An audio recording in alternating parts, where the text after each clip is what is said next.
స్నేహమే బహుమతి. ఒక చిన్న అడవిని సింహం పాలించేది. ఒకరోజు దాని స్నేహితులైన కాకి, నక్క వచ్చి దూరంలో ఎడారిలో ఒక ఒంటె ఉంది. దాన్ని వేటాడితే వారం పాటు ఆహారం ఉంటుంది అని చెప్పింది. కానీ ఎడారి వేడికి సింహం, నక్క నడవలేకపోయాయి. కాకి ఒంటెను అడిగింది, మిత్రమా, మా రాజును అడవికి చేర్చగలవా అని. మంచి మనసుతో ఒంటె వారిని అడవికి చేర్చింది. సింహం సంతోషించి, నువ్వు మా మిత్రుడివే, ఇక్కడ ఉండు అని అంది. కాకి, నక్క అసూయతో ఓ పథకం పన్నాయి. మహారాజా, కాళ్ళు కాలడం వల్ల మీరు ఇప్పట్లో వేటాడలేరు. మీరు ఆకలితో ఉండడం మేము చూడలేం, కాబట్టి మమ్మల్ని తినండి అన్నాయి కాకి, నక్క. అది వినే ఉంటే, వాళ్ళని వదిలే రాజా, నన్ను చంపితే మీ ముగ్గురికి వారం పాటు ఆహారం కాగలను అంటూ ముందుకొచ్చింది.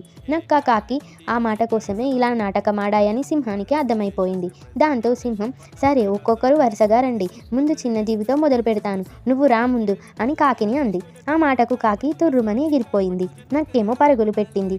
ఒంటె, సింహాలు మాత్రం అప్పటి నుంచి మంచి స్నేహితులుగా ఉండిపోయాయి. ఈ కథలోని నీతి, స్వార్థం ఉన్న స్నేహం ఎప్పటికైనా మోసం చేస్తుంది. నిజమైన స్నేహమే జీవితానికి గొప్ప బహుమతి.